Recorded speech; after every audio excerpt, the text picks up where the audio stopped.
Hi, everyone. Ruth Pfeffer here. It's so nice that the Friends of the Wissahickon asked me to do another program. And today's program is going to be on our migrating songbirds and some of our resident birds that are present in our properties and in the Wissahickon along Forbidden Drive. And it's my pleasure to be here today and welcome, especially while we're all sheltering in. I hope you're all well and safe, and I hope that this program adds some joy to your day. And thank you for being here. Well, rose-breasted grosbeaks, what a beautiful bird to return to our area. And thanks to a lot of people keeping in touch with me. Uh, I know that they're around. This is the male. He sings, he has a song like a sweet robin, and this is the female, because not most females aren't as beautiful as the male. He is got beautiful plumage at this time of the year. I will tell you something about the rose-breasted grosbeak. If you're walking or you hear a squeaky gate in your yard, it gives a squeaky sound. Both the female and male give a squeaky gate. So if you are walking along the Forbidden Drive, which is an important bird area, and there are lots of birds along there right now, I will just remind you to wear your mask when you're out. And scarlet tanagers are in. They breed in our area. They spend the winter in Central America. The female scarlet tanager is not as magnificent as him. And this is what they look like in the fall. This is a young male. And I will say, when I saw this bird for the first time, it startled me. And that was many, many years ago. And the scarlet tanager will come. I have a lot of these birds in my yard. I had 3 scarlet tanager females come to my bird bath last year. These migrating birds are coming up from Central, South America, and Florida. All right, where their wintering grounds are. And even though they have plenty of food there, they are really driven north because they're going to come back here to breed, like this orchard oriole. And he is just perched on this branch and he is singing because the males, that's what May is about. Our yards are full of song, and our parks, our forests, our wetlands area are full of the sound of our avian friends returning to breed, which is very important. A female orchard oriole coming to. I know someone who makes this bird feeder, and I took this photo. Orioles will come down if you put fruit out. My grandmother used to make rice pudding and serve me in a dish like that when I was much younger. And another oriole that comes to our area, returns from Central America, is our Baltimore oriole. And there is a flame tree in Central America, and I have had the opportunity to visit the Baltimore oriole many times in the winter. And one morning, right near my cabana, there were 40 Baltimore orioles in the flame tree. And it was just a magnificent sight. And it's so nice when they return to us to breed. This is the female Baltimore oriole. She's more gold in the throat. Notice how brighter she is than the orchard oriole. And both species of these birds nest in our area and will come to our yards or will come to our property at this time. That's a picture of a Baltimore oriole's nest. They really are, very proficient at weaving the dried grasses and everything. They're partial to sycamore trees, by the way. A lot of birds can be seen in sycamore trees during a May migration. The sound of the veery is really claims it's springtime. It's a flute-like call, and when you're on the drive or if you're in one of the upper trails, you definitely will hear the flute-like song and know that it's springtime when you hear that. And this next bird, teacher, teacher, teacher, teacher, teacher, teacher. That's the ovenbird. Builds a little nest on likes leafy slopes and loves the Wissahickon. And I have also had it in my yard. When I say your properties, as long as they have vegetation and there's bird baths, food, shelter, water, that's what the birds need. And even though warblers don't really go to feeders except the pine warbler, they will come to our properties. So, and trust me, they are there when you're on your properties in May. This is one of the reasons they're coming back to our area for their wonderful insects. This is a photo of catkins, which and the catkins have spike-like florets, and in the center there's these wonderful insects. And the warblers and other migratory birds are very dependent on the insects. You'll see Chippy running around now. I do have a chipmunk on my property, and I walked in the Wissahickon last week, and I know they're running about also there. Spider webs, I love when it's a dewy morning and I go out with my camera. But spider webs are also very important for our migratory birds, not only for food, all right, because many species eat the insects, but they're important for nesting material. So many species of birds use the web in the interior of their nests, and that's the main reason they're coming back to us.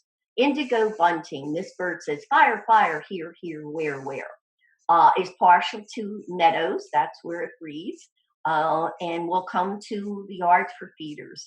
And I have them every year come to my feeder because it prefers thistle seed. But it's one of the birds that you will find in the meadows. So if you're planting your properties and you have a little spot, because we all have different size properties, you know, a little native plant meadow would really suffice. And many species of birds prefer that habitat. Eastern bluebird. All right, I call this an eastern bluebird with an attitude. I love how his head is cocked there a little bit. And eastern bluebirds, there used to be millions of them across the United States. And thanks to the Wissahickon, we have them friends to the friends of the Wissahickon. We have them back and Andorra. There's eastern bluebird boxes, and here's kudos for bringing the eastern bluebird back because they were down in numbers, and their numbers are definitely elevated because of the projects like the Friends of the Wissahickon has for their boxes and other organizations. The other, and kudos again for the Friends, because I have birded in the Wissahickon for a long time, and the stream was void of wood ducks until the Friends of the Wissahickon started putting up the wood duck boxes. So I thank them very much for that. Wood ducks are cavity nesters, so that's why the wood duck boxes really work so well. And they're back in the stream in numbers. I saw 2 males last week, and I know down Valley Green Inn, a lot of them are down there, and I think people are actually feeding them. And there's a male and female together. Aren't they striking? Really, really beautiful. And if you walk along the drive now, I'm sure you will spot them. Northern flicker is one of many woodpeckers that are present in the Wissahickon and our yards. And there's a flicker, northern flicker, at its nesting hole. And it actually had babies. This tree is like maybe 30 feet in from on Forbidden Drive from the stoplight at Bell's Mill on Forbidden Drive Road. And hairy woodpeckers. One of the woodpeckers that are present in our properties, and it's for IDing the hairy and the downy. The hairy doesn't have white dots on the white outer tail feathers of his tail. So let me go to the downy, and you can see that's why I chose this picture.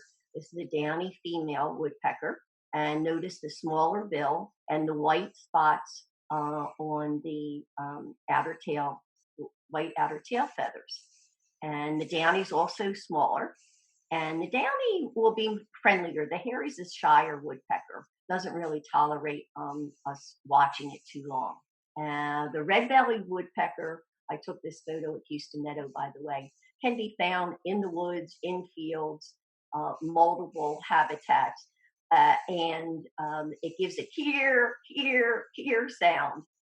And the pileated woodpecker, 25 years ago, they started to show up in the Wissahickon, and now they breed there. They need a large area to nest, but you can hear them. It's very similar call to the northern flicker, but a little bit slower and a little longer. The pileated goes on, and pileated or pileated, both pronunciations are fine. Well, I was so happy to see a ruby-throated hummingbird in my yard the other day, and this is native honeysuckle, and they arrived last week in numbers. And so it's time to put out your ruby-throated your hummingbird feeder. That is the only hummingbird we have on the East Coast, at the present. And now I took this photo, ruby throated, the female on the nest at Valley Green. 2 years ago, the Friends was given an award from DCNR for from the state of Pennsylvania for the trails in the Wissahickon, and I was honored to ask to. I was asked to lead a bird walk, and this was the first bird that was spotted by one of our birders, and it's a ruby-throated hummingbird on the nest right at Valley Green. And you can see the exterior of the list of the nest is lichens, that soft turquoise green lichens that comes out in the spring, and that's what they use. And I will remind everybody that the Wissahickon, that whole 10-mile trail is an important bird area in Pennsylvania. Approximately 240 species of birds can be seen there. A gray catbird.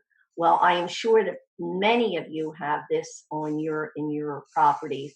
It is so much fun to watch the gray catbirds arrive, and they fly together.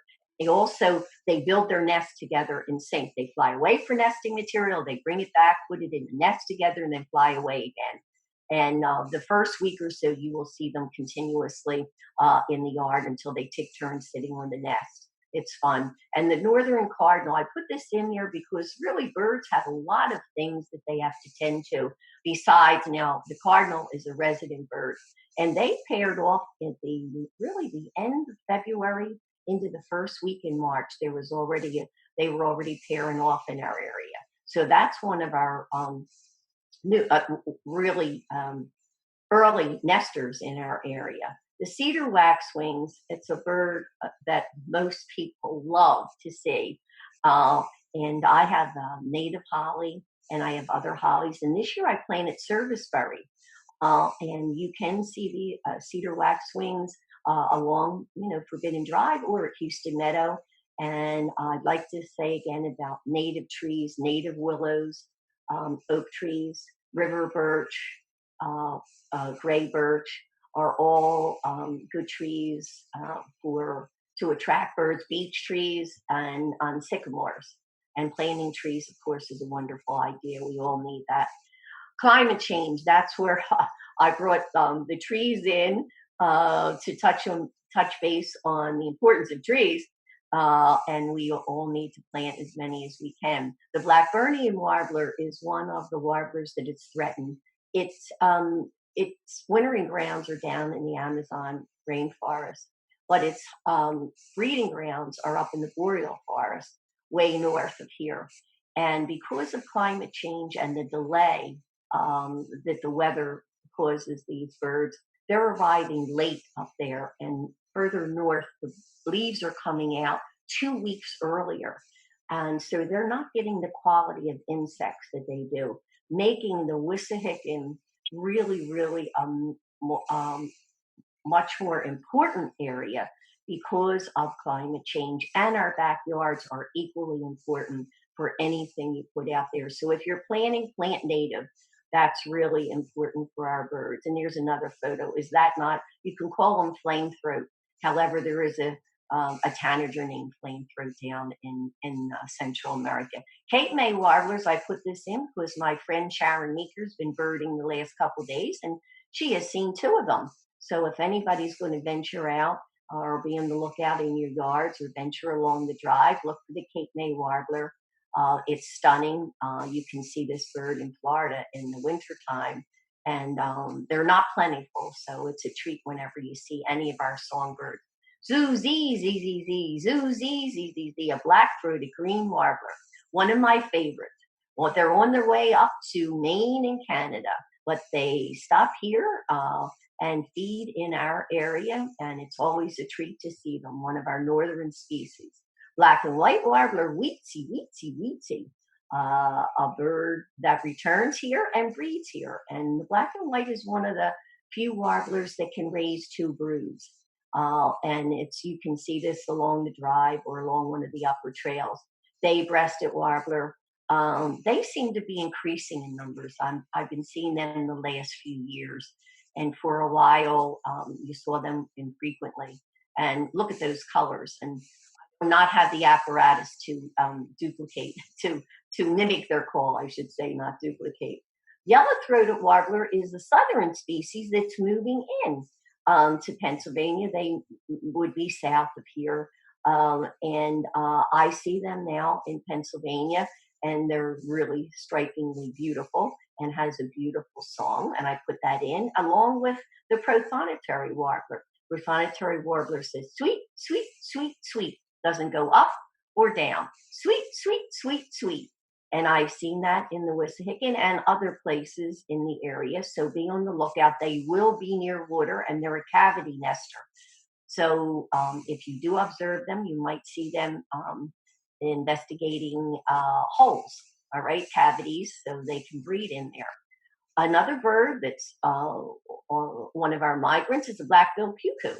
And the last couple of years, I've seen this at Houston Meadow. And cup, cup, cup, cup, cup, cup, cup. If you hear that sound, that is a bird sound. And the yellow-billed cuckoo also is a similar sound to that. So be on the lookout for cuckoos. Towhee, drink your tea. Chewink, chewink, chewink, drink your tea. Towhees were here through the winter in some areas. This is the male towhee, used to be called the Ruth Pfeffer. This is the female towhee. She also says chewink.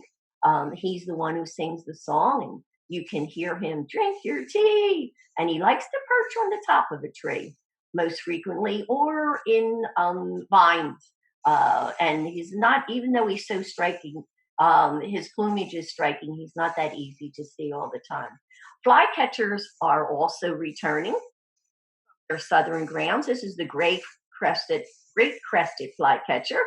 And it has lots of colors on it. You can see cinnamon and yellow and gray and brown.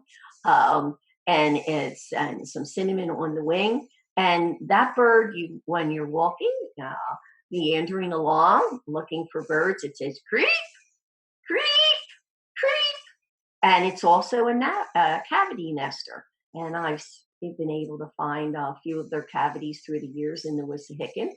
Pee-wee, pee-wee, pee-wee, another flycatcher, eastern wood pee-wee, another bird that nests in the Wissahickon, returning from further south. It's also one of the birds that's threatened. And it goes all the way up to Maine, too. They're all the way, it's a northern species also, but it nests in here and has a light lower mandible is the way to ID this bird and the size, and it's one of our nesters in the Wissy. The eastern kingbird, and I know they're back because I saw them 2 weeks ago. They seem to return all in the same spots. The same day you will have a distribution of eastern kingbirds, and they'll be in many areas. They'll arrive on the same day. And the king, when you're watching flycatchers, you can get to see them again because they'll flit up in the air, have an undulating flight, and they'll often come back to the same perch or a branch close to that. So, always when you're watching that behavior, flycatcher, if you're patient, you get to see them 2 or 3 times. And it's called hawking for insects, and that's how they feed. See me, hear me, find me, the red-eyed vireo. And they are plentiful in the Wissahickon and on our properties. As I said, it's according to how big your property is. And that's another vireo that nests in our area. A northern species of vireo is the blue-headed. And this is one of the birds I saw along the drive last week. It is peak time for our songbirds. So for the next 2 to 3 weeks, they're going to be plentiful. And with this nice weather and the clear nights, that's very advantageous to the birds. They fly on the cooler nights and they drop in. We call it a fallout. And many species of birds can fly together. So again, this is the blue-headed vireo with the spectacles, and it's going to head north after it bulks up with the wonderful insects available in the Wissy. A tree swallow. Well, here's a tree swallow They arrive in March, and they are another cavity nester and use the boxes put out. Put out for the bluebirds, but a lot of tree swallows take them over. But there's another little bird that doesn't come back until late April, maybe. According climate change has changed a lot of the distribution with the milder temperatures, so distribution's a little bit different every year. This is a house wren, and a house wren has the habit of tearing other birds' nests apart, and will often pull apart the tree swallow's nest and any other smaller birds. And last year I was having company during migration time out on the deck, and I put this birdhouse. I found it in my shed the day before, and I just put it out on the deck. While we were having our lunch, the house wren came over, flew into it. I never got to attach the house properly because she flew in the next day, and I will say she was successful and raised her babies. There was no other bird's nest that she had to pull apart, so I was grateful for that. Oh, now go from one of our smallest birds to one of our largest birds, the bald eagle, which nests in our area, Flower Town eagle nest. I don't think it's occupied this year, but the eagle's been hanging around because I have lots of reports on it. So you will often see it perched along the Wissie when you're walking along, and just look, and exactly like this perched or overhead, you can see it, and it's the symbol of our this great nation we're in. And I hope that you get to see an eagle. It's a good day when you see an eagle. One of my mentors said that to me, Charlie Wonderly, many years ago. Another raptor that you'll see is the red-tailed hawk, and that breeds in the Wissahickon. And here is a immature. This one is the adult. This is an immature. And I took this picture up on Cardiac Hill Trail, which is the trail that goes up from Bell's Mill Road, very, very steep, properly named. And this is an immature. And he was very aware of my presence. I did not intrude. I took the photo and walked along. But that's an immature red-tailed nest. Another large bird you'll see along the stream or on your properties. It's according if you have any water features. They do not need a lot of water to stop at your. It's a great blue heron, beautiful, and there's a great egret. We're seeing these more frequently in the last few years, and I think that's because of the wetlands areas that we have now in our area. There's a few of them.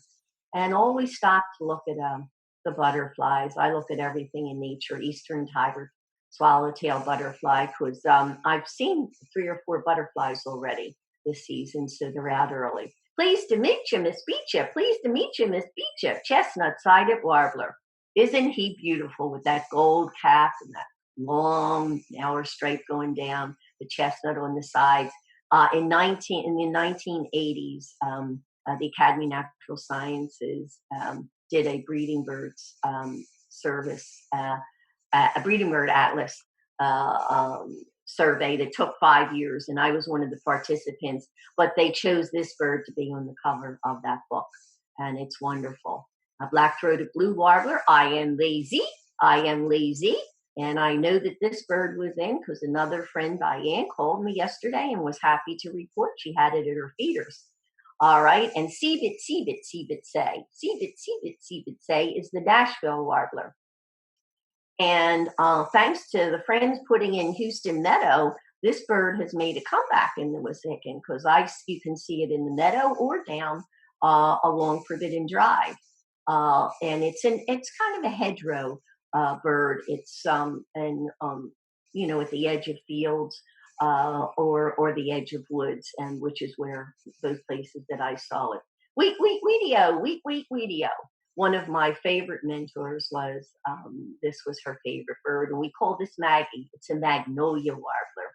Loves to be near water. Look at that wonderful warbler bill, made to eat those insects. That's for sure. Parole warbler, one of the first warblers to return in the spring and along the drive. And this is one of the birds that are up really, really high for you to see.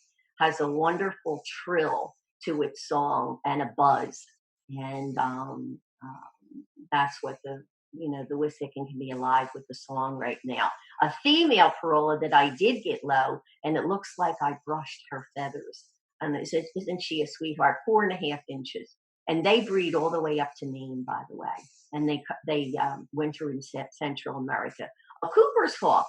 Cooper's hawk is now nesting back in the woods near Houston Meadow, and I was fortunate enough to get this photo last year. That's the male, and just looking out that I didn't disturb anything, and I didn't. I didn't go near the nest, but I was happy to get the photo.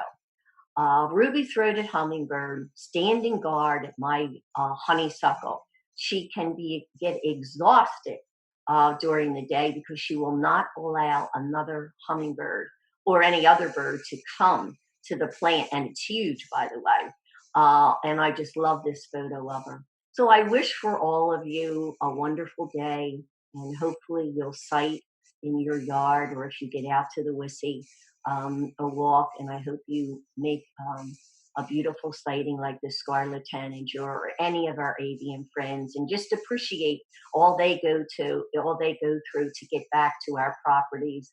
And I don't know if they realize how much joy they give me every day, but I hope for you that you receive the same joy. And the shell warbler is going to sing, "Sweet, sweet, I'm so sweet, sweet, sweet, I'm so sweet." And I'd like to say on behalf of the staff and volunteers for the Friends of the Wissahickon and Birding with Ruth, we wish you all well while you're sheltering in. I hope that you are making the best. Be safe, be well. If you're going along the drive, remember to mask up. And I wish you the best of everything. And the Friends appreciate your viewing their programs, and they have a lot of other ones. They're also looking forward to seeing in person.